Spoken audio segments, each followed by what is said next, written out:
जसं तुम्ही सांगितलं की फायनान्शियल प्लॅनिंग झाली पाहिजे, त्याच्यानंतर प्रत्येकाने त्याच्या वयाच्या प्रॉपर याच्या अर्ली स्टेजमध्ये आपण ते इन्व्हेस्टमेंट चालू करायला पाहिजे. आणि या सगळ्या याच्यामध्ये जी सेफ आणि सिक्युरिटीची फिलिंग आहे तिथं कधी जात नाही लोकांची.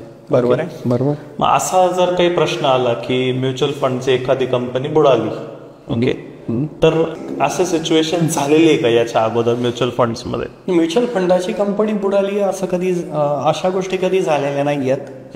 फार तर एखादी गोष्ट होते की म्युच्युअल फंडाला, म्हणजे उदाहरणार्थ आता मध्यंतरी रिलायन्स म्युच्युअल फंड जो होता अनिल अंबानींचा ग्रुप, तर त्यांना त्या व्यवसायात थांबायचं नव्हतं. पण सेबीचे जे नियम आहे त्या नियमानुसार रिलायन्स म्युच्युअल फंडाला निप्पॉन म्युच्युअल फंड यांनी टेक ओव्हर केलं.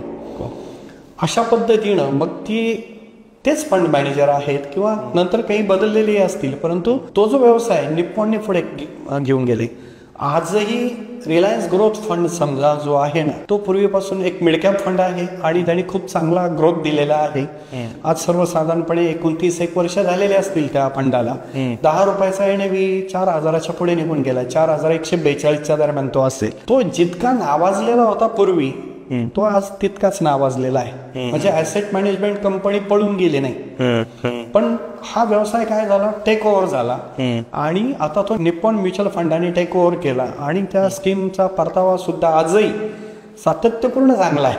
खरं तर स्कीमचं नाव घ्यायला नाही पाहिजे, आपण प्रमोशन करतो असं व्हायला नको, पण उदाहरण म्हणून मला सांगण्यासाठी ते गरजेचं वाटलं म्हणून मी सांगितलं.